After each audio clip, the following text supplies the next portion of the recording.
শুনেছি ব্রিটিশ পিরিয়ডে ভারতবর্ষে যখন ব্রিটিশ শাসন চলছিল তখন নাকি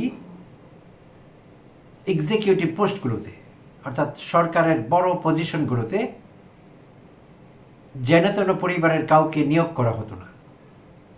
যতই মেধাবী হোক না কেন কেউ, তাকে নিয়োগ দেওয়া হতো না যদি সেই ছেলেটি, তখন তো মেয়েরা জব করতো না, ছেলের কথাই বলবো, বনেদি পরিবারের কেউ হয়। অর্থাৎ এক্সিকিউটিভ পজিশনে যাওয়ার জন্যে শুধু মেধাই যথেষ্ট ছিল না, পারিবারিক পরিচয়ও বড় একটি ভূমিকা পালন করত। ব্রিটিশরা এই বিষয়গুলো দেখতেন, আর তাদের যুক্তি ছিল যে হাম হাতে ঘরের যদি কেউ হয়, অর্থাৎ খুব দরিদ্র পরিবারের, মেধাবী অথচ দরিদ্র, তাহলে তার মানসিকতা তো দরিদ্র থেকেই যাবে। এক্সিকিউটিভ পজিশনে জব পেলে দুর্নীতি করবে, কারণ যেহেতু গরিবের ছেলে, দারিদ্র আছে তার মধ্যে, দারিদ্র দেখে বড় হয়েছে, তাই অর্থলোভটি তার প্রকট থাকবে আর দুর্নীতি করবেন তিনি আকণ্ঠ। সেই ভয়ে ব্রিটিশরা গরিব ঘরের, সাধারণ ঘরের কাউকে এক্সিকিউটিভ পদগুলোতে নিয়োগ করতে চাইতো না, নির্বাহী পজিশনগুলোতে। তো আমি শুনেছি, এটা রিসার্চ করে দেখিনি বা ঘাটাঘাটি করে দেখিনি, বাট এটা হতে পারে, ব্রিটিশরা এমনটা করতে পারেন, সেটি সাধারণভাবে বোঝা যায়। তো এই ছিল তাদের যুক্তি, কেন তারা এটি করতেন।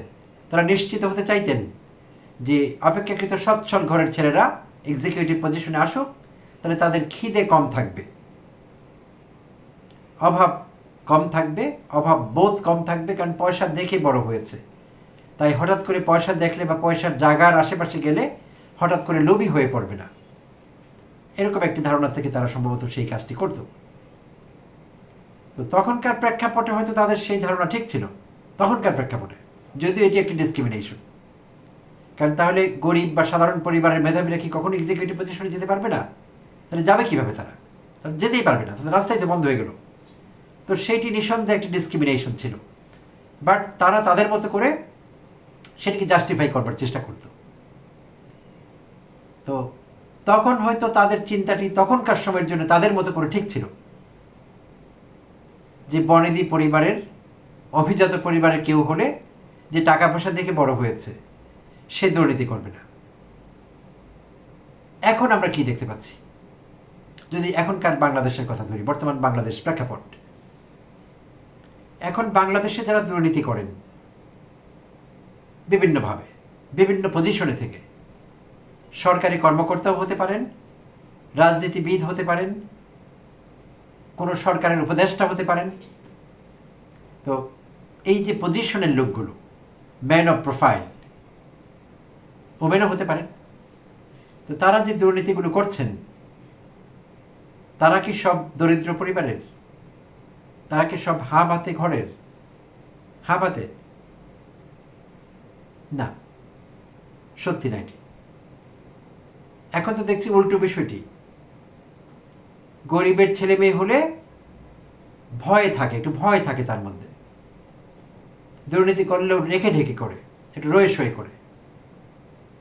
কিন্তু যারা বনেদি ঘরের, তথাকথিত বনেদি, অভিজাত, তাদের তো কোনো লিমিট নেই দুর্নীতির। বাংলাদেশের কয়েকটি উদাহরণ দেব ছোট্ট। বিশেষভাবে আমরা যদি সালমান এফ রহমানের কথা ধরি, বনেদি ঘরের, নিঃসন্দেহে, এতে কোনো সন্দেহ নেই। সালমান এফ রহমানের বাবা ছিলেন পাকিস্তানের মন্ত্রী ফয়জুর রহমান। সালমান এফ রহমান, সোহেল এফ রহমান, তারা দু ভাই। তো তারা তো অভাব দেখে বড় হননি, তারা লেখাপড়াও জানেন, তাদের প্যারেন্টস তাদেরকে যথেষ্ট এডুকেট করেছেন, প্রাতিষ্ঠানিক শিক্ষা তাদের আছে, এবং বনেদি পরিবারের, সচ্ছল পরিবারের। তো সালমান এফ রহমান কী করেছেন বাংলাদেশে? তিনি তো দুর্নীতির বরপুত্র হয়েছেন, তাই না? কোন দুর্নীতিটি তিনি করেননি? শেয়ার বাজার কেলেঙ্কারি থেকে শুরু করে ব্যাংকগুলো খালি করা,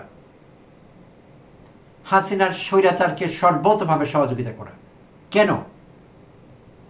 আওয়ামী আদর্শে উদ্ভাসিত হয়ে, আওয়ামী বাকশালী আদর্শকে মনে ধারণ করে না, শুধুই কিছু সুযোগ সুবিধা বাগাবার জন্য হাসিনার কাছ থেকে। সালমান এফ রহমান যেই সাইকির মানুষ, তার যেরকম পার্সোনা, তাতে করে হাসিনার মতো একজন নিকৃষ্ট মানুষকে নেত্রী মানানো তার কথা না, মানতেনও না মনে প্রাণে। হাসিনাকে ব্যবহার করতেন, হাসিনাও তাকে ব্যবহার করত, তারা একে অপরকে কমপ্লিমেন্ট করত। এই হয়েছিল বিষয়টি। তাহলে বোঝা গেল যে বনেদি হলেও দুর্নীতি করবে না এমন কোনো কথা নেই। এটি শাশ্বত কোনো কথা না, স্বতঃসিদ্ধ নয় বিষয়টি, ইউনিভার্সাল না, এটি একটি ধারণা, জাস্ট আ পাবলিক পারসেপশন। তো এখন এই আলোচনা কেন করছি? অতি সম্প্রতি গুলশানে চাঁদাবাজি করতে গিয়ে গ্রেপ্তার হওয়া গণতান্ত্রিক ছাত্র সংসদ, বাংলাদেশ গণতান্ত্রিক ছাত্র সংসদের নেতা, সাবেক বৈষম্য বিরোধী ছাত্র আন্দোলনের নেতা আব্দুর রাজ্জাক বিন সুলাইমান ওরফে রিয়াদ, নোয়াখালীর সেনবাগের ছেলে, প্রত্যন্ত গ্রামে বড় হওয়া, গ্রামের সেই একটি হাম্বল টিনের ঘর, বাবা এবং বড় ভাই যার রিক্সা চালক, আরেক ভাই ফুটপাতে দোকানদারি করেন। মানুষের চাঁদার টাকায়, দানের টাকায়, সাহায্য সহযোগিতার টাকায় রিয়াদের প্রাথমিক শিক্ষা এবং উচ্চ বিদ্যালয় এবং কলেজের শিক্ষা হয়েছে যতদূর জেনেছি। দান খয়রাতের উপর তার লেখাপড়াটি চলেছে। তো সেই রিয়াদ পরবর্তীতে ঢাকায় গিয়ে বিশ্ববিদ্যালয়ে ভর্তি হলেন, ছাত্র আন্দোলনে জড়িয়ে পড়লেন। প্রথমে বৈষম্য বিরোধী ছাত্র আন্দোলন, পরে আবার বেসরকারি বিশ্ববিদ্যালয়গুলোর যে নেটওয়ার্ক হয়েছিল সেখানে একটি পজিশন, একেবারে সর্বশেষ গণতান্ত্রিক ছাত্র সংসদের নেতা এবং সমন্বয়ক। আর সেই সমন্বয়ক পরিচয় ব্যবহার করেই সাম্প্রতিক সময়ে উপরে ওঠার সিঁড়ি খুঁজে পেলেন। আর সেটি কি? চাঁদাবাজি, ভয় ভীতি হুমকি দিয়ে মানুষকে চাঁদাবাজি করা, টাকা ইনকাম করা তার টার্গেট হয়ে গেল। এবং গুলশানে শাম্মী আহমেদ, আওয়ামী লীগের সংরক্ষিত আসনের এমপি শাম্মী আহমেদের বাসায় গিয়ে হাজির হলেন চাঁদাবাজির জন্য, এবং 10 লক্ষ টাকা সহ হাতে নাতে ধরা পড়লেন পুলিশের কাছে। তো গতকাল ইন্টারেস্টিং ব্যাপার হলো, স্বীকারোক্তি যেটিকে আমরা বলি, রিয়াদ স্বীকারোক্তি দিয়েছেন ঢাকায় চিফ মেট্রোপলিটন ম্যাজিস্ট্রেট আদালতে, বিচারক জনাব সেফাতুল্লাহর আদালতে তার জবানবন্দি রেকর্ড করা হয় 164 ধারায়। সেখানে রিয়াদ একটি সরল স্বীকারোক্তি দিয়েছেন। আর সেটি হলো, রিয়াদের চেহারাটি আপনারা যারা দেখেছেন, শান্ত, সৌম্য, সহজ সরল একটি ভাব আছে চেহারার মধ্যে। তো সেই রিয়াদ কনফেশন বা দোষ স্বীকার করলেন সেখানে এবং বললেন, আমি গরিবের ছেলে, টাকার লোভ সামলাতে পারিনি। সরল স্বীকারোক্তি। তো বোঝা গেল রিয়াদের ভেতরের মানুষটি এখনো সেভাবে মরেনি। রিয়াদ অপরাধে জড়িত হয়েছে বটে, অন্যায় করেছে বটে, গ্রেপ্তারও হয়েছে এবং তার সাজাও হবে। আমিও দাবি করছি তার সাজা হতে হবে। যেই অপরাধ করবে তাকে আইনের আওতায় আনতে হবে এবং তাকে তার সাজা ভোগ করতে হবে। তবে অন্যেরা বার্তা পাবে যে অন্যায় করা যাবে না, হুমকি দেওয়া যাবে না, চাঁদাবাজি করা যাবে না, এইটি যে অপরাধ এটিকে এস্টাবলিশ করতে হবে। তো সেটি এক বিষয়। আর তার এই যে সরলতা, সরলভাবে স্বীকারোক্তি নাও করতে পারত। শুরুতে চেষ্টা করেছিল ষড়যন্ত্রটা সেটা, কিন্তু পরে নিজের বিবেকের কাছে যুদ্ধ করে হেরে গেছে, সত্যি কথাটি বলতে বাধ্য হয়েছে। আমি বিশ্বাস করি রিয়াদকে পিটিয়ে জবানবন্দি আদায় করা হয়নি। আপাতত বাংলাদেশে এই ব্যবস্থাটি নেই, এই মুহূর্তে অন্তত পিটিয়ে জবানবন্দি আদায় করা হয় না। অতীতে হতো, কেউ অপরাধ না করলেও তার মুখ দিয়ে বের করা হতো, আমি অপরাধ করেছি, আমি খুন করেছি। অসংখ্যবার হয়েছে বাংলাদেশে এটি। তো রিয়াদকে সেটি করা হয়নি। রিমান্ডে ছিলেন রিয়াদ 1 সপ্তাহের মতো। রিমান্ড শেষেই গতকাল জনাব সেফাতুল্লাহ বিচারক তার আদালতে হাজির করা হয়, সেখানে জবানবন্দি দেন। তো 1 সপ্তাহ রিমান্ডে তাকে জিজ্ঞাসাবাদ করা হয়েছে সকাল বিকাল। সাইকোলজিক্যাল টর্চারের শিকার হয়েছিলেন কিছুটা, আমি বিশ্বাস করি। বাট রিয়াদ যা বলেছেন সেটা তার আত্ম উপলব্ধি, আমি মনে করি সেটি। রিয়াদ তাই ভেবেছেন যে আমার সত্যি কথা বলে দেই ভালো, যা হবার হবে। কিন্তু সালমান এফ রহমানরা, তাদের মতো লোকেরা, বেনজির আহমেদরা পুলিশের আইজিপি ছিলেন, জাভেদ পাটোয়ারি, ডক্টর জাভেদ পাটোয়ারি পুলিশের আইজিপি ছিলেন, আব্দুল্লাহ মামুন পুলিশের আইজিপি, এম শহীদুল হক পুলিশের আইজিপি। অতি সাম্প্রতিক সময়ের কথা বলছি, পুলিশ কমিশনার হাবিবুর রহমান, ভাতের হোটেলের হাউন আঙ্কেল, হাসিনার খুব পছন্দের মানুষ, গুন্ডা মন্ত্রণালয়ের স্বরাষ্ট্র গুন্ডা আসাদুজ্জামান কামাল। শুনেছি আসাদুজ্জামান কামালের বাসায় বস্তা যেতে হতো টাকার। কামাল বস্তায় টাকা দেখতে চাইতেন, বান্ডল এরকম না, বস্তা ভরা বান্ডল চাইতেন কামাল। প্রতিদিন কারওয়ান বাজার থেকে কোটি টাকা তার বাসায় যেত। আমার এক্স্যাক্টলি অঙ্কটি মনে নেই, পত্রিকায় এসেছিল। কোটি টাকা বস্তা ভরে তার বাসায় যেতে হতো প্রতিদিন। টাকা গোনার আলাদা লোক ছিল, বস্তা গেলেই টাকা গোনা শুরু হয়ে যেত। টাকা গোনা, টাকাকে বান্ডল করা, স্টেপল করা, গোছানো, এটার জন্য আলাদা লোক ছিল কামালের বাসায়। তো এই লোকেরা, যাদের কেউ কেউ ধরাও পড়েছে, এখন জেল হাজতে আছেন অনেকেই। দীপমণি প্রচুর টাকা কামিয়েছে অন্যায়ভাবে, অবৈধভাবে। হাসিনার মিনিস্টারদের অনেকেই, মন্ত্রীরা, এমপিরা। কখনো কি কেউ দেখেছেন যে কেউ একজন বলছে যে আমার একটি অন্যায় হয়েছে, আমি ভুল করেছি, আজকে আমি সেই ভুলের সাজা ভোগ করছি? এবং এরকম অন্যায় করলে, এরকম ভুল করলে, এরকম ঘুষ খেলে, দুর্নীতি করলে, রাষ্ট্রকে বিক্রি করলে, নিজের পজিশনকে বিক্রি করলে, কম্প্রোমাইজ করলে এরকম হয় পরিণতি।